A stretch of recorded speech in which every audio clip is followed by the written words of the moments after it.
بسم اللہ الرحمن الرحیم۔ ڈسکور اوریجنل کے معزز ناظرین، السلام علیکم۔ اب کس نمبر 713 ملاحظہ فرمائیں۔ پیڈرو نے سر ہلایا۔ اس کی فکر مت کرو، میں نے کہا۔ تمہاری بات پوری نہیں ہوئی تھی۔ تم اپنے بارے میں بتا رہے تھے کہ بدرالدین سے استاد پیڈرو کیسے بنے تھے۔ ہاں، 10 سال کی عمر میں دورہ قتل کر کے میں بھاگا تو سیدھا شہر آیا، پیڈرو نے کہا۔ گیدڑ بدنام ہے کہ شامت آتی ہے تو شہر کا رخ کرتا ہے۔ میری حالت گیدڑ سے بدتر تھی۔ اتنی عقل کہاں تھی مجھ میں کہ پولیس کی، زمیندار کے خاندان کے نمک خواروں کی اور رشتہ داروں کی آنکھوں میں دھول جھونک سکتا۔ یہ تو معمولی عقل رکھنے والا بھی اندازہ کر سکتا تھا کہ شہر کے سوا میں کہیں نہیں جا سکتا۔ کس شہر کی بات کر رہے ہو تم؟ لاہور کی؟ اور کس کی؟ وہ بولا۔ آس پاس کے گاؤں میں 10 کوس تک میں جہاں جاتا پہچانا جاتا اور اگلے ہی دن واپس پہنچا دیا جاتا۔ اتنے بڑے شہر نے مجھے بچا لیا۔ وہ تو مجھے گلی گلی ڈھونڈتے پھر رہے تھے۔ میری تصویریں اخباروں میں چھپ رہی تھی، دیواروں پر میری تصویر کے پوسٹر تھے۔ اس کے باوجود تم پکڑے نہیں گئے؟ میں پکڑا گیا تھا، استاد پیڈرو نے کہا۔ کس نے پکڑا تھا؟ انہی لوگوں نے۔ وہ پکڑ لیتے تو آج میں تمہارے سامنے ہوتا، میری تو ہڈیاں بھی قبر میں گل چکی ہوتی۔ وہ بولا۔ مجھے پولیس نے پکڑا تھا۔ میں مسلم پارک میں سو رہا تھا کہ گشتی پولیس کے 2 سپاہی مجھے اٹھا کے آوارہ گردی کے الزام میں پکڑ کر لے گئے۔ میں نے ان کے سوالوں کے فضول جواب دیے اور انہوں نے مجھے بہت مارا۔ کیا اس تھانے میں تمہاری تصویر نہیں تھی؟ تھی، لیکن رات کے وقت کسی نے زیادہ غور نہیں کیا۔ ان کے بورڈ پر تو درجنوں افراد کی تصویریں لگی رہتی ہیں، پیڈرو بولا۔ لیکن صبح ایک تھانے دار آیا تو اس نے مجھے پہچان لیا۔ اس نے مجھ سے پوچھا کہ میں دورے قتل کی واردات کے بعد فرار ہونے والا بدرالدین ہوں، تو میں نے اقرار کر لیا۔ اس نے مجھے اپنے پاس بٹھا کے تفصیل پوچھی تو میں نے کہا کہ سب کے سامنے کچھ نہیں بتاؤں گا۔ اس نے باقی سب کو کمرے سے نکال دیا اور پھر میری کہانی سنی، جو میں نے حرف بہ حرف وہی سنائی جو ابھی تم نے سنی ہے۔ قتل کر دینے کے بعد سے اب تک میں نے کسی کے سامنے اعتراف جرم نہیں کیا تھا، اور میرے سینے پر ایک بوجھ تھا۔ ایک یہ احساس تھا کہ میں قاتل ہوں، اور دوسرا یہ کہ میں نے اپنی ماں کو قتل کیا ہے۔ زمیندار کے قتل کا مجھے دکھ نہیں تھا۔ میرے لیے اطمینان اور سکون کا احساس صرف اس خیال میں تھا کہ میں نے اصل مجرم کو ٹھکانے لگا دیا تھا۔ لیکن ماں جیسی بھی تھی، میری ماں تھی۔ اس سے کیا فرق پڑتا ہے کہ میرا باپ کون تھا؟ اگر باپ وہ زمیندار تھا تو اسے اپنے کیے کی سزا ملی۔ جنم دینے والی تو ایک ہی عورت ہوتی ہے، خواہ ولدیت کے خانے میں کسی کا بھی نام نہ ہو۔ اور پہلے اگر میرا باپ نہیں تھا تو اب ماں بھی نہیں رہی تھی۔ یہی رنج و غم کا بوجھل احساس تھا کہ تھانے دار نے ہمدردی سے میری بات سنی تو میں بہت رویا۔ روتے روتے میری حالت خراب ہو گئی تو اس نے دوبارہ مجھے پانی بھی پلایا۔ میری کہانی نے اس کے دل پر اثر کیا۔ میرا خیال ہے کہ 10 سال کے ایک بچے کی زبان سے اس اعتراف حقیقت کے بعد کسی بھی شخص کے دل پر اثر نہ ہو، یہ ناممکن تھا۔ اس نے میری پیٹھ تھپکی کہ شاباش غیرت مند جوان، تو شیر ہے، شیر، مردوں والا کام کیا ہے تو نے۔ تیری جگہ میں ہوتا تو ایک بندے کو اور گراتا۔ میں نے کہا، وہ اس وقت گاؤں میں نہیں تھا ورنہ میں اسے بھی نہ چھوڑتا۔ اپنے باپ کو؟ تھانے دار بولا۔ بالکل ٹھیک سمجھا تو، اس بے غیرت کو بھی نہیں چھوڑنا تھا۔ میں نے کہا، نہیں چھوڑوں گا اگر موقع ملا۔ تھانے دار نے کہا کہ ابھی دڑ اٹھ جا کاکا، مطلب یہ کہ چپ کر کے غائب ہو جا، بعد میں نمٹ لینا اسے۔ ابھی تو تیرے پیچھے ساری فورس لگی ہوئی ہے اور پتہ نہیں کتنے بندے تجھے گلی گلی دیکھتے پھر رہے ہوں گے۔ تیری قسمت تھی کہ ابھی تک ان کے ہتھے نہیں چڑھا۔ اس کے کہنے کے مطابق میں دڑ اٹھ گیا۔ اس کا موقع خود تھانے دار نے مجھے فراہم کیا۔ اس نے بعد میں SHO سے مشورہ کیا اور یہ معاملہ ایسا تھا کہ مجھے SHO کی ہمدردی بھی حاصل ہو گئی۔ سارا تھانہ ہی میرے ساتھ تھا۔ سب میری بہادری اور غیرت مندی کے معترف ہو گئے تھے۔ قانون سے لا علمی کے باعث میرا خیال تھا کہ مجھے پھانسی ضرور ہوگی۔ انہوں نے مجھے بتایا کہ نابالغ کو سزائے موت نہیں ہوتی، اور یہ حالات ایسے ہیں کہ شاید عدالت مجھے سال 6 مہینے کے لیے بچوں کی جیل میں رکھنے کا حکم دے یا صاف بری کر دے اور مجھے کسی کی نگرانی میں دے دے۔ SHO نے بڑی ہوشیاری سے ایک رپورٹ لکھی جس میں میرا بیان شامل تھا۔ اس میں وقت اور تاریخ کا ہیر پھیر کرتے ہوئے اور حالات کو زیادہ میرے حق میں رکھتے ہوئے میرا بیان تیار کیا گیا۔ SHO نے لکھا کہ بدرالدین خود تھانے پہنچا اور اس نے خود کو قانون کے حوالے کرتے ہوئے اپنا بیان رضاکارانہ طور پر دیا اور قتل کی واردات کا اعتراف کیا۔ اس نے بتایا کہ آلے قتل کو وہ جائے واردات پر چھوڑ کے فرار ہو گیا تھا۔ میں نے اس کے بیان کو ازبر کر لیا۔ جس میں میرے باپ سے اور زمیندار سے کچھ اور اشتعال انگیز باتیں منسوب کی گئی تھی۔ بیان پر میرے دستخط لینے کے بعد ایس ایچ او نے محرر سے ایک اور اندراج کرایا۔ میری گرفتاری کا وقت رات 12 بجے دکھایا گیا تھا۔ 2 بجے رات کے اندراج میں لکھا گیا کہ ایک شخص نے، جو خود کو مقتول زمیندار کا وارث کہتا تھا، تھانے کے عملے سے مطالبہ کیا کہ قاتل کو اس کے حوالے کر دیا جائے، اور عملے کے انکار پر اس نے عملے کو دھمکیاں دی اور فائرنگ کرتا ہوا فرار ہو گیا۔ زمیندار کے جوان بیٹے کا نام خلیہ خود میں نے بتایا تھا۔ صبح 5:30 بجے تھانے پر مسلح حملے کی رپورٹ لکھی گئی۔ حملہ آور تعداد میں 5 تھے اور ان کی قیادت زمیندار کا سالہ کر رہا تھا، جسے میں نے شناخت کیا۔ اس کے ساتھ زمیندار کا بھائی تھا اور بہنوئی تھا۔ ان سب کے نام بھی میں نے بتائے۔ ان سب کے خلاف جوابی کارروائی کی گئی اور وہ فرار ہونے پر مجبور ہو گئے۔ ان کے خلاف ضابطۂ فوجداری کی دفعہ 109، 307، 148 کا پرچہ کاٹا گیا۔ یہ سب انتظام مجھے بچانے اور ان سب کے پاؤں باندھنے کے لیے تھا جو میرے خلاف انتقامی کارروائی کر سکتے تھے۔ چالان سیشن کورٹ میں پیش ہوا تو مجھے عدالت کی طرف سے سرکاری وکیل پیش کیا گیا، مگر میں نے ایک بہت بڑے وکیل کا نام لے کر سب کو حیران کر دیا، جو فوجداری مقامات میں خصوصی شہرت رکھتا تھا۔ ظاہر ہے اس کی فیس تھانے دار نے ادا کی تھی، مگر اسے تمام واقعات بتا دیے تھے اور اس وکیل کو قائل کر لیا تھا کہ میں بے قصور ہوں اور یہ قتل اشتعال انگیزی کا نتیجہ تھا۔ مخالف وکیل نے معلوم کرنا چاہا کہ اتنے بڑے وکیل کی فیس میں نے کہاں سے ادا کی، تو عدالت نے یہ اعتراض مسترد کر دیا اور میرے وکیل نے کہا کہ وہ میرا مقدمہ انسانی ہمدردی کی بنیاد پر مفت لڑ رہا ہے۔ بس اس کے بعد حالات میرے حق میں ہوتے چلے گئے۔ میرے مخالفین وہی تھے جن کے نام میں لکھوا چکا تھا۔ ان کے وکیل نے ایڑی چوٹی کا زور لگا دیا، مگر عدالت خود میرے حالات سے متاثر نظر آتی تھی۔ فیصلہ میرے حق میں ہو گیا اور مجھے صاف بری کر دیا گیا۔ البتہ حفاظت اور نگرانی کے لیے مجھے کسی شریف آدمی کی تحویل میں دینے کا مسئلہ اٹھا، تو اسی تھانے دار نے ایک نام تجویز کیا۔ جس کا نام تجویز کیا گیا تھا وہ تھانے دار کا سالہ تھا، اور شریف آدمی تو خیر نہیں تھا، ایک پرانا نامی گرامی پہلوان تھا جو بدماش بنا اسٹری شیٹر رہا اور پھر اچانک تائب ہو کے حج کرنے چلا گیا۔ وہ حاجی بن کے آیا تو دنیا نے اس کا بدلا ہوا روپ دیکھا۔ وہ تمام احکامات شرعی کی پابندی کرنے لگا تھا اور اس کا حلیہ بھی ایسا ہی ہو گیا تھا۔ مونڈا ہوا سر، ٹخنوں سے اونچی شلوار، ایک بالش سے زیادہ داڑھی اور ہاتھ میں تسبیح۔ تم جانتے ہو وہ کون شخص تھا؟ میں چونکا۔ میں کیسے جان سکتا ہوں؟ ابھی تک تم نے اس کا نام کہاں لیا ہے؟ پھیڈرو مسکرایا۔ وہ حاجی عبداللہ تھا۔ میں بھونچ کر رہ گیا۔ وہی حاجی عبداللہ؟ بالکل وہی۔ نام کا حاجی ہے وہ، اور اس کا ظاہر ایک پردہ ہے اس پر خباثت باطن کا۔ اس میں اور چودھری دلاور میں صرف حلیے کا فرق ہے، اندر سے وہ ایک ہے۔ ان کے سارے دندے ایک ہیں اور فطرت ایک ہے۔ کیا اس تھانے دار کو یہ بات معلوم نہیں تھی؟ اس وقت معلوم نہیں تھی۔ وہ نیا نیا حاجی بنا تھا اور اس کی تبدیلی ایک قلب کی شہرت تھی۔ عدالت نے مجھے اس کے سپرد کر دیا اور اس نے ابتدا میں مجھے واقعی گھر کا تحفظ اور ماحول فراہم کیا۔ پڑھنے لکھنے کا مجھے پہلے بھی شوق تھا۔ بڑی آسانی سے میں نے 3 سال میں 7ویں جماعت تک کا کورس ختم کر لیا۔ حاجی نے کہا کہ اب 8ویں کو چھوڑو، میٹرک کی تیاری کرو، اور اگلے سال ہی میں نے پرائیویٹ امتحان دے کر میٹرک بھی کر لیا۔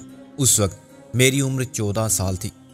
کیا تمہیں اندازہ ہو گیا تھا کہ حاجی اندر سے کچھ ہے، باہر سے کچھ؟ میں نے پوچھا۔ اور اس کے دندے کیا ہیں؟ دندوں کا تو خیر پتہ نہیں تھا۔ میں نے کہا وہ گھر میں ایسے کاروبار کی بات نہیں کرتا تھا۔ ہاں، ظاہر و باطن کا فرق مجھ پر عیاں ہو گیا تھا، اور میں سمجھ چکا تھا کہ حاجی جیسا دنیا کے سامنے خود کو بتانا چاہتا ہے، ویسا ہرگز نہیں ہے۔ اس عرصے میں تمہارے دشمنوں کی طرف سے تمہیں نقصان پہنچانے کی کوئی کوشش نہیں کی گئی۔ وہ گاؤں تھا جہاں اس کی بادشاہت تھی۔ شہر میں ان کی بدماشی نہیں چل سکتی تھی۔ انہیں یہ بھی اندازہ ہو گیا تھا کہ تھانے دار میری طرف داری کر رہا ہے، اور اس نے غالباً سب کو تڑی بھی لگائی کہ بندے دے پتر بن جاؤ ورنہ سب کو اندر کرا دوں گا۔ اتنے کیس بنوا دوں گا کہ عمر گزر جائے گی پیشیاں بھگتنے میں، اور سارا خاندان جیل نہ گیا تو مقدمات لڑتے لڑتے دیوالیہ ہو جائے گا۔ حاجی کے گھر میں کسی کا داخل ہونا بھی آسان نہ تھا، اور سب سے بڑی بات یہ تھی کہ مرنے والا مر گیا تھا اور وارث اسے بھول کے جائیداد اور زمین کی تقسیم کے معاملات میں الجھ گئے تھے۔ حاجی عبداللہ نے تمہیں اپنی لائن پر کب ڈالا تھا؟ بہت بعد میں۔ اس نے مجھے تعلیم حاصل کرنے کے پورے مواقع فراہم کیے۔ اور میں نے BA تک کالج میں تعلیم حاصل کی۔ شہزادوں کی طرح استاد پیڈرو بولا۔ ہاتھ کھول کے خرچ کرنے کا اس نے مجھے شروع سے عادی بنا دیا تھا۔ میں نے جب جتنا مانگا مجھے ملا۔ کیا اس کی اپنی اولاد نہیں تھی؟ اس کے 2 بیٹے تھے۔ بظاہر اس کا سلوک بالکل الٹا تھا۔ وہ سگے بیٹوں کے ساتھ سوتیلوں جیسا سلوک کرتا تھا۔ ان کو لگا بندہ جیب خرچ ملتا تھا۔ اپنے کام کے علاوہ گھر کی ذمہ داریوں میں ماں کا ہاتھ بٹانا بھی پڑتا تھا اور باپ کا بھی۔ ان کے لیے وقت پر سونے اور جاگنے کی پابندی تھی اور ان کے کھیل کود کا بھی وقت مقرر تھا۔ ان کی ماں بہت چیختی تھی، چلاتی تھی کہ یہ کیا الٹی گنگا بہہ رہی ہے اس گھر میں۔ جو مالک ہیں وہ قیدیوں جیسی زندگی گزار رہے ہیں اور یہ جو نہ جانے کہاں سے آیا ہے اور کس کا سگا ہے وہ عیش کر رہا ہے۔ حاجی اسے سمجھاتا بھی ہوگا، مگر ایسا بھی ہوا کہ اس نے جامپڑ مار کے بیوی کی زبان بند کر دی کہ الو کی پٹھی، گھر چلا، زبان مت چلا، یہ دنیا کے معاملات ہیں، ان میں ٹانگ مت اڑا اپنی۔ عورت ذات کو خدا نے اتنی عقل دی ہے کہ ایک گھر کو چلانے کے لیے کافی ہو۔ دنیا اور اس کے مسائل بہت بڑے ہیں، اس کے لیے ہم مردوں کو بنایا گیا ہے۔ اس کے بیٹے بھی باپ کے سلوک سے نالاں تھے اور اس کی تربیت کے سخت اصولوں کے خلاف بغاوت بھی کرتے تھے، مگر دبے دبے لہجے میں، کیونکہ حاجی عبداللہ ان کے ساتھ انتہائی سختی سے پیش آتا تھا۔ میرے معاملے میں اس نے مجھے مکمل ڈیل دے رکھی تھی۔ تم سمجھے اس کے حرامی پن کو؟ ہاں، وہ بیٹوں کی صحیح تربیت کر رہا تھا، ان کو دنیا اور آخرت دونوں کے لیے عملی زندگی کے اصولوں پر چلنے اور سرخ روح ہونے کا راستہ دکھا رہا تھا، اور کامیابی کے ساتھ نیکی اور نیک نامی کی راہ پر گامزن رہنے کا سلیقہ سکھا رہا تھا۔ تمہیں وہ اسی لائن پر چلنے کے لیے تیار کر رہا تھا جس پر چل کے تم اس کا قرض سود ادا کر سکو۔ بالکل ٹھیک سمجھے تم، مگر اس وقت میں یہ بات نہیں سمجھ سکا تھا۔ استاد پیڈرو بولا کہ وہ بیٹوں کے ساتھ نہیں، میرے ساتھ سوتیلوں جیسا سلوک کر رہا ہے، برائی کی طرف مجھے دھکیل رہا ہے، مگر اس خوبی سے کہ مجھے احساس تک نہ ہو اور میں اندھیرے کو روشنی سمجھ کے خود اس کی طرف بھاگتا جاؤں۔ پیسے کی افراد نے مجھے کس طرح بگاڑا یہ ایک الگ کہانی ہے اور تمہیں سنانے کا فائدہ بھی نہیں۔ تم خود سمجھدار ہو، اندازہ کر سکتے ہو کہ نوجوانی کا دور ہو، بلا روک ٹوک کچھ کیے بغیر پیسہ ملتا ہو تو آدمی کس قسم کی صحبت اختیار کرتا ہے۔ مطلب پرست، بدخواہ، حاسد، احساس محرومی کے مارے ہوئے خود اسے گھیر لیتے ہیں، اس کے گرد ایسے جمع ہو جاتے ہیں جیسے گڑ پر مکھیاں جمع ہوتی ہیں۔ ان دوست نما دشمنوں نے مجھے ہر بری لت میں مبتلا کیا۔ میں سگریٹ پینے لگا۔ حاجی نے میری حوصلہ افزائی اس انداز میں کی کہ میں اس کی روشن خیالی کی تعریف کرتا رہا۔ اس نے کہا کہ چھپ کے کیوں پیتے ہو؟ برائی سمجھتے ہو تو چھوڑ دو، ورنہ میرے سامنے پیو۔ میری طرف سے اجازت ہے۔ رہی عزت تو وہ آدمی دل سے کرتا ہے۔ کسی بزرگ کے سامنے سگریٹ نہ پینے سے عزت افزائی نہیں ہوتی، اور سگریٹ پینے سے کسی کی عزت کم نہیں ہوتی۔ سگریٹ سے اگلا قدم چرس کا تھا، مگر اس کا نقصان دیکھ کر میں خود ہی تائب ہو گیا۔ کالج میں BA تک پہنچنے سے قبل ہی میں جوان ہو گیا تھا اور شراب چکھ چکا تھا، عورت کے جسم کی لذت سے آشنا ہو گیا تھا۔ ظاہر ہے اس سیاشی کے لیے تو قارون کا خزانہ بھی کافی نہیں ہوتا۔ حاجی عبداللہ جتنا مجھے دیتا تھا اس سے زیادہ خرچ کرنے کے لیے میں نے خود وسائل تلاش کر لیے۔ سب سے آسان راستہ بلیک میلنگ کا تھا۔ کالج میں ہم نے 4 لڑکوں کا ایک گروہ بنا لیا تھا۔ ان سب کے حالات مجھ سے مختلف نہ تھے، فرق صرف یہ تھا کہ وہ اپنے باپ سے لیتے تھے جن کی آرام کی آمدنی کی کوئی انتہا نہ تھی۔ ایک کا باپ پولیس انسپیکٹر تھا اور دوسرے کا کسٹم انسپیکٹر، تیسرا یتیم اور لا وارث تھا۔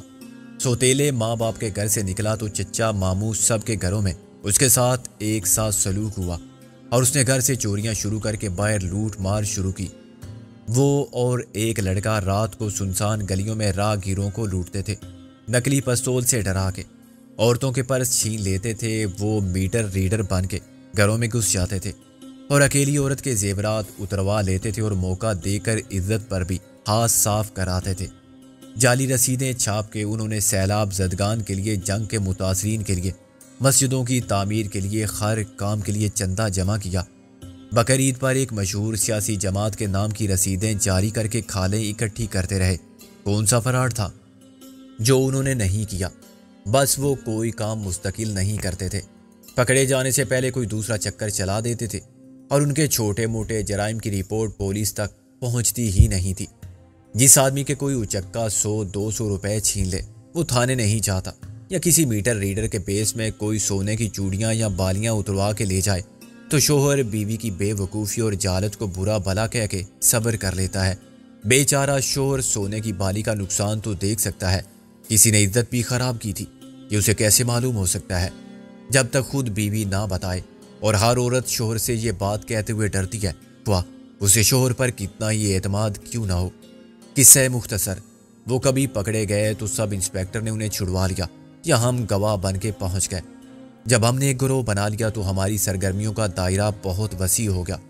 میں ذرا بدصورت تھا، اب بھی ہوں، لیکن مار دھاڑ میں ہیرو تھا، چنانچہ ٹارزن کہلاتا تھا۔ دو واقعی ہیرو تھے اور لڑکیوں کو اپنی صورت اور سیرت سے متاثر کرنے کا فن جانتے تھے۔ جو ان کے دام میں گرفتار ہوتی تھی وہ سب کی دولت مشترکہ الگ بنتی تھی، اور ہمارا چوتھا ساتھی جو ایک ماہر فوٹوگرافر تھا، ان کی بدنامی کے لمحات کا عکس یوں محفوظ کر لیتا تھا کہ سند رہے اور کام آئے۔ ہر لڑکی کو ہم اسی حد تک نچوڑتے تھے جتنی اس کی استطاعت ہو، اتنا پریشان نہیں کرتے تھے کہ وہ تنگ آ کے خودکشی کرے یا مستقبل کی پرواہ کیے بغیر ہمارا بیڑا غرق کرنے پر تل جائے۔ پھر ہم لڑکی بھی دیکھ بھال کے منتخب کرتے تھے، کسی پولیس افسر، صحافی یا فوجی افسر، وکیل یا جج کے خاندان کے ساتھ۔ اس قسم کی شرارت ہمیں جیل کی سلاخوں کے پیچھے پہنچا دیتی۔ تمہاری سب برکتوں سے آج ہی بے خبر رہا؟ یہ کیسے ہو سکتا ہے کہ مالی جس پودے کی نشو و نما میں خصوصی دلچسپی لے رہا ہو، اس کے بڑھنے پھلنے پھولنے کی رفتار نہ دیکھتا ہو؟ حاجی نے مجھ میں بدی کے جو بیج بوئے تھے، ان کے پھوٹنے سے اگنے اور پھر بڑھ کے پودے کی صورت اختیار کرنے اور تناور درخت بننے تک ہر مرحلے کی اسے پوری رپورٹ ملتی تھی، اور وہ میری ترقی سے مطمئن تھا۔ جب میں نے بی اے پاس کر لیا تو اس نے اچانک مجھے اپنے آفس میں طلب کر لیا۔ اس نے کہا، بدرالدین، ماشاءاللہ سے تم نے بی اے بھی پاس کر لیا، اب انشاءاللہ سے اپنی ذمہ داریاں بھی پوری کرو گے۔ الحمدللہ سے ہم نے تو جو ذمہ داری قبول کی تھی وہ با طریقے احسن پوری کرنے کے لیے اس معبود حقیقی نے ہمیں توفیق بخشی۔ ہمارا قرض تھا، ہم نے چکا دیا، تمہارا فرض تم چکاؤ گے۔ پہلے تو میں سمجھا نہیں تھا کہ وہ کیا بات کر رہا ہے، مگر پھر اس نے کھل کے کہا، میاں پیسے کا حساب رکھنا تو ممکن نہیں تھا، مگر دیکھ لو تاریخ وار اس میں سب کچھ درج ہے۔ میں ایک بات بتانی بھول گیا، وہ جب مجھے رقم دیتا تھا ایک ڈائری میں تاریخ ڈال کے لکھ لیتا تھا اور مجھ سے دستخط ضرور کرواتا تھا، اور تم کر دیتے تھے۔ دراصل میں سمجھتا تھا کہ وہ پاگل ہے۔ وہ اسی طرح بیوی سے دوسری ڈائری میں دستخط لیتا تھا، اور معلوم ہے دلیل کیا دیتا تھا؟ ایک حدیث سناتا تھا کہ ارشاد نبوی ہے صلی اللہ علیہ وسلم کہ لین دین کے معاملات کو لکھ لیا کرو۔ حرام زادہ کاروبار اور گھر کے معاملات کو ایک کرنے کی کیسی غلط تعویل لاتا تھا۔ بیوی اس کی عادی تھی، بیٹے بھی مجبور تھے، پھر میں کیوں انکار کرتا؟ انتہا یہ ہے کہ جب اس نے میری فیس ادا کی، میرے لیے کتابیں خریدیں، جوتے کپڑے لیے، ان کا بھی اندراج کیا۔ وہ کہتا تھا کہ یہ میں اپنے حساب کتاب کو درست رکھنے کے لیے کرتا ہوں اور آنے والے کل کے لیے۔ زمانہ بڑا خراب جا رہا ہے، نافرمان اولاد کا کیا بھروسہ؟ کل کو ہمارے سامنے سینہ تان کے کھڑی ہو جائے اور آنکھوں میں آنکھیں ڈال کے کہے کہ ابا میاں، پیدا کرنے کی سوا آپ نے ہمارے لیے کیا کیا؟ اور وہ بھی ہم نے تو نہیں کہا تھا۔ سو میاں اس وقت یہ دستاویز ایک آئینہ ہوگی، اندازہ کرو وہ کتنا خبیث اور ذلیل آدمی تھا۔ ایسے باپ کہیں دیکھے ہیں تم نے؟ جب اس نے ڈائری میرے سامنے رکھ کر مجھے بتایا کہ تمہارے ذمے اتنے واجب اولاد ہیں تو میں بھی پھر گیا۔ میں نے لاکھوں کے حساب کو پھاڑ کے ٹکڑے ٹکڑے کر دیا۔ وہ داڑھی پر ہاتھ پھیرتا رہا اور سکون سے دیکھتے ہوئے استغفر اللہ کرتا رہا۔ میں بہت چیخا، چلایا کہ کیا وہ سب قرض تھا؟ اور قرض تھا تو مجھے بتایا کیوں نہیں؟ اس نے کہا کہ میاں ماشاءاللہ سے تم خود سمجھدار ہو، اس میں بتانے والی تو بات ہی نہیں تھی۔ جو کچھ آدمی غیروں سے لیتا ہے سب قرض ہوتا ہے۔ اولاد کا حق تو بنتا ہے مگر تمہارا حق ثابت نہیں ہوتا الحمدللہ سے۔ قرض تو باقی رہے گا، خواہ تم حساب کتاب کو 10 بار پھاڑ دو یا 100 بار چلا دو۔ میں نے کب اصل حساب پیش کیا تھا؟ یہ تو فوٹو سٹیٹ کاپی تھی، مزید نقول درکار ہوں تو بتا دینا۔ اور خیر سے یہ بات مت بھولنا کہ جو اتنا لمبا قرض دیتے ہیں وہ سب بے وقوف نہیں ہوتے، اپنا قرض وصول کرنا جانتے ہیں۔ اس دن کے بعد وہ اچانک بدل گیا، شاید وہ اسی دن کے انتظار میں تھا۔ اس نے مجھ سے تمام جذباتی رشتے منقطع کر لیے جو در حقیقت اپنا کوئی وجود نہیں رکھتے تھے۔ بس مجھے احساس تھا کہ میری پرورش کرنے والا میرے باپ کی جگہ ہے، میری خوشی کی خاطر سب کچھ کرتا ہے اور دوسروں کے مقابلے میں بڑھ کر کرتا ہے، لیکن وہ تو ایک شکاری تھا جو مجھے اپنے قرض کے جال میں جکڑ رہا تھا۔ اس کی مہربانیاں مکڑی کے جالے کی طرح میرے چاروں طرف وہ جال بن رہی تھی جن سے نکلنا میرے بس کی بات نہ تھی۔ پہلے میں نے سمجھا کہ مجھ سے بڑا شکاری کون ہو سکتا ہے جس کے صبح و شام اس شکار میں بسر ہو رہے ہیں، مگر رفتہ رفتہ میری سمجھ میں آ گیا کہ وہ بھی میری بھول تھی اور میں حاجی کے پھیلائے ہوئے جال میں خود دھلجھ رہا تھا۔ اسے میری ایک ایک حرکت کا علم تھا، میری تمام عیاشیوں کا پتہ تھا، میری سب قانون کی خلاف ورزیوں کا پتہ تھا۔ اس کے پاس دن تاریخ کے حساب سے میرا نامہ اعمال لکھا ہوا تھا اور اس کا دعویٰ تھا کہ وقت ضرورت وہ ثبوت گواہ سب فراہم کر دے گا۔ اچانک اس نے تمام مہربانیوں سے ہاتھ کھینچ لیا، مجھے خرچ دینا بند کر دیا اور اس کے جاسوس میرا تعاقب کرنے لگے۔ میں تنگ دستی کا شکار ہو گیا اور وہ دوست میرا ساتھ چھوڑ گئے جو صبح و شام رفاقت کا دم بھرتے تھے۔ حاجی نے انہیں ڈرایا، مجھ سے بدظن کر دیا یا ان پر میری حقیقت آشکارا کر دی کہ میں اس کا بیٹا نہیں ہوں، ایک میراثی کی ناجائز اولاد ہوں جس نے اپنی بد چلن ماں کو اس کے آشنا کے ساتھ قابل اعتراض حالت میں دیکھ کر 10 سال کی عمر میں قتل کر دیا تھا۔ نہ جانے کیسے وہ سب لڑکیاں جو مجھے اپنی عزت کا خراج دیتی تھی باغی ہو گئیں، اور میں نے کسی سے رابطہ قائم کیا تو مقررہ مقام پر مجھے مطلوبہ رقم ملنے کی بجائے بے باؤ کی پڑی۔ وہ نامعلوم لوگ میری ہڈی پسلی ایک کر کے اور مجھے دھمکی دے کر چلے گئے کہ دوبارہ میں نے کوئی توقع رکھی تو میرے ساتھ اس سے بری ہوگی، اور میں نے بلیک میلنگ کا حربہ آزمایا تو میری لاش کا پتہ نہیں چلے گا۔ ایک بار نہیں، مسلسل 3 مرتبہ ایسا ہوا۔ میرے لیے راستے بند ہوتے جا رہے تھے اور میں اکیلا ہر طرف سے محصور ہونے لگا تھا۔ کسی پیشہ ور اور ماہر شکاری کی طرح حاجی عبداللہ فرار ہونے والے شکار کو گھیر کر اپنے جال میں لایا تھا۔ میری شکست اس وقت ہوئی جب اچانک میرے پرانے دشمن نمودار ہو گئے۔ زمیندار کے خون کا بدلہ لینے والوں نے مجھے گھیر لیا۔ تب مجھے احساس ہوا کہ ابھی تک میں حاجی عبداللہ اور اس پولیس انسپیکٹر کی پناہ میں تھا، اور ان کی وجہ سے کسی کو جرات نہیں ہوئی تھی کہ میری طرف آنکھ اٹھا کر دیکھتے، ورنہ میں کیا اور میری اوقات کیا۔ زمیندار کے وارث صاحب خود زمیندار تھے اور انہیں برسوں پرانا انتقام اچانک یاد آ گیا تھا۔ دراصل انہیں بھی کہا گیا تھا کہ چلو اب اپنا بدلہ لے لو، تمہارا مجرم اکیلا اور بے بس ہے۔ وہ انسپیکٹر ڈی ایس پی ہو چکا تھا اور اس کے حکم پر پرانے قتل کی فائل پھر کھول دی گئی اور مدعی خون کا دعویٰ لے کر آ گئے۔ نہ چاہنے کے باوجود ان میں ڈی ایس پی حکم سے سرتابی کی مجال نہ تھی۔ یوں لگتا تھا کہ اب یہاں تو وہ خود مجھے ٹوکے سے 2 ٹکڑے کر دیتے۔ میرا کون والی وارث تھا جو میرے خون کا دعویٰ کرتا؟ یہ نہ ہوتا تو وہ اعلیٰ حکام کو یا عدالت عالیہ کو درخواستیں دے کر پرانے کیس کو پھر زندہ کرتے، اور یہ بھی نہ ہوتا تو ایک ڈی ایس پی میرے سر کسی کا خون بھی تھوپ سکتا تھا۔ کسی بھی قتل میں مجھے ملوث کر دیا جاتا اور باقی کام پولیس خود کرتی۔ تمہیں معلوم ہے وہ کون ڈی ایس پی تھا جس نے انسپیکٹر کی حیثیت سے مجھے تحفظ فراہم کیا تھا، عدالتی کارروائی میں میری مدد کی تھی اور بالآخر مجھے حاجی عبداللہ کے سپرد کر دیا تھا؟ میں نے سوچ کے کہا، کیا وہ بعد میں ایس ایس پی ہو گیا تھا؟ ایس ایس پی سراج؟ پیڈرو نے بے ساختہ کہا، بالکل ٹھیک، 100% صحیح اندازہ کیا تم نے۔ وہ اور حاجی عبداللہ پہلے سے دلاور کے ساتھ تھے۔ میں نے کہا، یہ اس وقت کی بات ہوگی جب دلاور نے میرے والد کے ساتھ کاروبار میں شرکت اختیار نہیں کی تھی۔ میرے والد پہلے اکیلے تھے، پھر میر شرافت علی سے ان کی پارٹنرشپ ہوئی۔ چودھری دلاور کے شامل ہونے کے بعد میر وزیر and company MWD engineering complex بنی تھی۔ یہ تقریباً اسی زمانے کی بات ہے۔ اس وقت تو سراج ایس پی تھا اور اسی نے دلاور کو مشورہ دیا تھا کہ وہ شاہ درہ کی ایک فیکٹری میں سرمایہ لگا کے اس پر قبضہ کرنے کی کوشش کرے۔ تمہارے والد کی فیکٹری میں زرعی مشینری کے پرزے اور آلات بنتے تھے۔ سراج کے ذہن میں سب سے پہلے اسے ایک اسلحہ ساز فیکٹری میں بدلنے کا خیال آیا تھا۔ ساری اسکیم اسی نے سوچی تھی اور دلاور کو بتایا تھا کہ مستقبل میں اس سے کیا فائدہ ہوگا۔ میں نے کہا، سراج مر چکا ہے، اب تم اس سے کچھ بھی منسوب کر سکتے ہو۔ کیا تم جانتے نہیں کہ ہماری اصل طاقت سراج تھا؟ ضرور ہوگا، مگر اس کے مرنے سے کیا فرق پڑا؟ فرق یہ پڑا کہ دلاور اس کاروبار کو بند کرنے پر مجبور ہو گیا۔ خوف خدا کے باعث اس نے فیکٹری کی جگہ خالی نہیں کی تھی، اور اپنے دوست کے ساتھ دغا کرنے کی شرمندگی نے اسے وہاں ایک ہاسپٹل قائم کرنے پر مجبور نہیں کیا تھا۔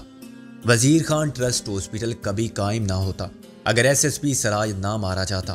وہ ایک رابطہ تھا ہمارے اور اوپر والوں کے درمیان جو ہمارے لیے راستے کھلے رکھتے تھے۔ کوئی عام آدمی یہ کام نہیں کر سکتا تھا کہ بھارت پاکستان کی سرحدوں کو ہمارے لیے کھلوا دے۔ میں اس کی باتوں سے عجب سی بے چینی محسوس کر رہا تھا۔ مجھے یہ خیال آ رہا تھا کہ قصوروار پیڈرو نہیں تھا، دلاور تھا یا حاجی عبداللہ تھا، اور ایس ایس پی سراج تھا جو جہنم رسید ہو چکا تھا۔ آج تک میری نظر میں استاد پیڈرو کی حیثیت ایک پیشہ ور مجرم اور قاتل کی تھی، اور میں اس کے خون کا اس لیے پیاسا تھا کہ میں اسے اپنے والد کے قاتل کے روپ میں دیکھتا تھا، اور اسے تختہ دار تک پہنچانا میری زندگی کا مشن تھا۔ اچانک اس یقین کی بنیادیں شک کے زلزلے سے ہلنے لگی تھی۔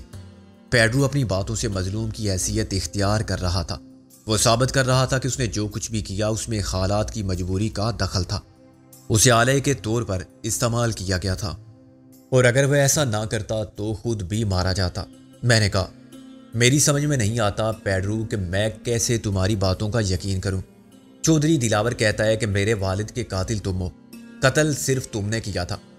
تم کہتے ہو اپنی مرضی سے تم نے کچھ نہیں کیا تھا، سب کچھ تم سے ایس ایس پی سراج نے کروایا تھا یا حاجی عبداللہ نے۔ میں نے تو تمہیں پہلے دن سے دلاور کے ساتھ دیکھا تھا، تم نے مجھے بہت بعد میں دیکھا، جب حاجی عبداللہ اور سراج نے اپنی اپنی نیک نامی کا برہم رکھنے کے لیے بندوق دلاور کے کندھے پر رکھ دی تھی۔ ایک کو اپنے حاجی ہونے کی وجہ سے دنیا میں داغ رسوائی منظور نہ تھا، دوسرے کو اپنے عہدے کے باعث کسی قسم کا الزام گوارا نہ تھا۔ انہوں نے مجھے دلاور کے سپرد کر دیا تھا۔ مجھ سے پہلے ڈی سوزا تقریباً ایسے ہی حالات میں ان کی غلامی قبول کر چکا تھا۔ میں نے کہا، مجھے کبھی احساس نہیں ہوا کہ تم یا ڈی سوزا بے بس ہو اور جو کچھ کرتے ہو مجبوری میں، ڈر یا خوف کے باعث کرتے ہو۔ تم اپنی عقل اور ذہانت کا پورا استعمال کرتے تھے مجھے ہر ذہنی و جسمانی اذیت دینے کے لیے۔ غلام کے لیے ضروری ہوتا ہے کہ وہ شاہ سے زیادہ شاہ کا وفادار نظر آئے۔ میں نہیں مانتا۔ دلاور تم پر الزام عائد کرتا ہے، تم دلاور کو مجرم ٹھہراتے ہو، وہ مجھے تاوان ادا کرنے کے لیے تیار ہے۔ مجھ سے مصالحت کی ہر شرط اسے منظور ہے سوائے ایک شرط کے، وہ خود کو قانون کے حوالے کرنا نہیں چاہتا۔ وہ پھر مجھے خریدنے کی کوشش کر رہا ہے، مگر اس بار مختلف انداز سے۔ تم آج اچانک میرے سامنے صفائی پیش کر رہے ہو کہ تم کو سمجھنے میں مجھ سے غلطی ہوئی تھی، تم ظالم نہیں ہو تو مظلوم ہو۔ میں سمجھتا ہوں تمہاری عیاری اور مکاری کو۔ دلاور اور تمہارے درمیان اختلاف کی وجہ کچھ بھی ہو، ایک بات پر تمہارے درمیان اتفاق ہو گیا ہے کہ سکندر بخت کو اب پیار محبت کے جھوٹ کا جال پھیلا کے، دوستی کا فریب دے کر، معافی تلافی کے وعدوں پر بے وقوف بنا کے زیر دام لانا ہے۔ تم سب وہی پرانے شکاری ہو، بس تم بدلے ہوئے حالات میں اپنی حکمت عملی بدل چکے ہو۔ تم دونوں کو میری دشمنی کی بہت باری قیمت ادا کرنی پڑی تھی، اب تم اس کے متحمل نہیں ہو سکتے۔ تم دونوں اپنے اپنے مفاد میں یہ چاہتے ہو کہ میں کل کی باتیں بلا دوں۔ تم سے میں نے کچھ بھی نہیں مانگا ہے ابھی تک، استاد پیڈرو نے میرے خاموش ہو جانے کے بعد کہا۔ بے فرط جذبات میں آپے سے باہر ہو گیا تھا، مجھ پر دشمنی کے پرانے جذبات غالب آ گئے تھے۔ پیڈرو کی باتوں نے وقتی طور پر مجھے اس کا ہم خیال بنا دیا تھا، اور میں سوچنے لگا تھا کہ شاید مجھ سے پیڈرو کو سمجھنے میں غلطی ہو گئی تھی، حالانکہ غلطی یا غلط فہمی کا کوئی سوال نہ تھا۔ ایسے انگنت واقعات کے زخم میرے سینے میں سلگ رہے تھے جو پیڈرو کے شیطانی ذہن کی کارستانی کا نتیجہ تھے۔ وہ دلاور سے بڑھ کر میرا دشمن تھا، اور اس نے ایک اذیت پسند، سفاکانہ اور انتقامی طرز عمل اختیار کرتے ہوئے مجھ پر انسانی سوز مظالم توڑنے کی انتہا کر دی تھی۔ اب وہ اس دلیل کی آڑ لے رہا تھا کہ اس کے لیے دلاور اور سراج کو اپنی اعلیٰ کارکردگی سے مطمئن رکھنا ضروری تھا۔ اگر تمہیں مجھ سے کچھ نہیں چاہیے تو پھر یہاں کیوں بلایا تم نے مجھے؟ میں نے تھکے ہوئے لہجے میں کہا، صرف اپنی مظلوم و مجبور محکوم زندگی کی کہانی سنانا تو تمہارا مقصد نہیں تھا؟ ہرگز نہیں۔ وہ بولا، میں تو تمہیں کچھ دینا چاہتا ہوں۔ تم کیا دو گے مجھے؟ میرا سب کچھ لینے کے بعد میں نے تلخی سے کہا، دلاور نے مجھے بتا دیا ہے پیڈرو کہ کس طرح تم نے میرا تعاقب کیا، میری جان لینے کی کوشش کی، اور تم نے یقین کر لیا اس پر۔ میں کیوں یقین نہ کرتا؟ میں نے دیکھا تھا تمہیں، رابعہ نے اور کاجل نے دیکھا تھا، تم ایک گاڑی میں مسلسل ہمارے پیچھے لگے ہوئے تھے۔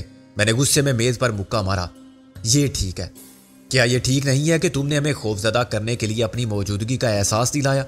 تم نے اشارے کیے رابعہ اور کاجل کو، اور تم اس ہوٹل میں ٹھہرے جس میں میرا قیام تھا۔ کیا یہ غلط ہے کہ تم نے افریدی کی جیپ میں بم رکھ کے اسے تباہ کر دیا تھا؟ ہم تو بال بال بچے، پھر تم نے ریسٹ ہاؤس کو اڑا دیا تھا۔ تم پھر بال بال بچ گئے تھے۔ پیڈرو نے غیر سنجیدہ لہجے میں کہا۔ تم کو میں اتنا احمق نہیں سمجھتا سکندر، غصے نے تمہاری عقل کو مفلوج کر دیا ہے۔ جب پیڈرو کسی کو نیست و نابود کرنا چاہے تو وہ بال بال نہیں بچتا۔ پیڈرو کا نشانہ اتنا کچا نہیں ہے کہ جسے وہ شکار کرنا چاہے وہ بچ کے نکل جائے۔ کیا یہ غلط ہے کہ راولپنڈی سے پشاور تک تم ہمارے تعاقب میں لگے رہے تھے اور اس گاڑی کا نمبر بدلتے رہے تھے؟ مگر اس سے یہ ثابت نہیں ہوتا کہ میں تمہاری جان دینے کے لیے ایسا کر رہا تھا۔ میں تو خود تم سے ملنا چاہتا تھا، پیڈرو بولا، لیکن تم نہ جانے کیا سمجھ کے آگے آگے بھاگتے رہے۔ مجھے کوئی موقع نہیں ملا تم سے بات کرنے کا۔ یعنی تم انکار کرتے ہو تمام تقریبی کارروائیوں کی ذمہ داری قبول کرنے سے؟ بالکل، یہ دلاور کا کام تھا۔ میں نے تن سے کہا، وہ تم پر الزام لگاتا ہے۔ تم دونوں سمجھتے ہو شاید میں جانتا ہوں تم آسانی سے قائل نہیں ہو سکتے، لیکن اب جو باتیں میں تمہیں بتانے والا ہوں وہ شاید ایک ثبوت ہو۔ کیا تمہیں معلوم ہے کہ تمہارے دوست کہاں ہیں؟ نہیں، اور اس کے ذمہ دار بھی تم ہو، تم یہاں دلاور۔ اور یہ بھی ہو سکتا ہے کہ تمہارا ایک دوسرے سے اختلاف بھی ڈرامہ ہو، محض نورا کشتی ہو۔ دلاور ہی نے یہ اسکیم بنائی ہو کہ تم میرے دشمنوں سے مل جاؤ اور انہیں قائل کرو کہ اب دلاور سے میرا کوئی تعلق نہیں رہا، بلکہ ہم تو ایک دوسرے کے دشمن ہیں۔ پیڈرو نے دونوں ہاتھ پھیلائے۔ تمہارے اندیشے غلط نہیں، تم جو بھی فرض کر رہے ہو ماضی کے تجربات کی بنا پر کر رہے ہو۔ خیر، وقت آنے پر ہر ثبوت مل جائے گا تمہیں۔ ابھی تو میں تم کو صرف غالب اور نازو کے بارے میں بتا سکتا ہوں۔ ہم ابھی تک کھانے کی میز پر ایک دوسرے کے مقابل بیٹھے ہوئے تھے، اور یہ بڑی عجیب صورتحال تھی جس کا میں تصور بھی نہیں کر سکتا تھا کہ کبھی پیڈرو جیسے دشمن کے گھر میں اس کی میز پر اس کے ساتھ بیٹھ کے اسی کا نمک کھاؤں گا۔ میں جھنجھلاہٹ اور بیزاری کا شکار تھا اور کسی قدر نادم اور رنجیدہ تھا کہ میں نے مجبوری کے باوجود پیڈرو کی میزبانی قبول کیوں کی۔ میں اپنی انا کی خاطر اپنی ہٹ پر قائم رہتا، دشمنی کا رشتہ برقرار رکھتا، اس کی ہر پیشکش کو ٹھکرا دیتا، اس کی بات نہ سنتا اور اس کے گھر میں بھوکا مر جاتا، مگر اس کے ساتھ کھانے کی میز پر نہ بیٹھتا۔ یہ سب جوش کے جذبات تھے اور قوت فیصلہ سے محرومی کا نتیجہ تھے۔ میں یہ طے کرنے سے قاصر تھا کہ دلاور اور پیڈرو مل کے کتنا جھوٹ بول رہے تھے اور کتنا سچ۔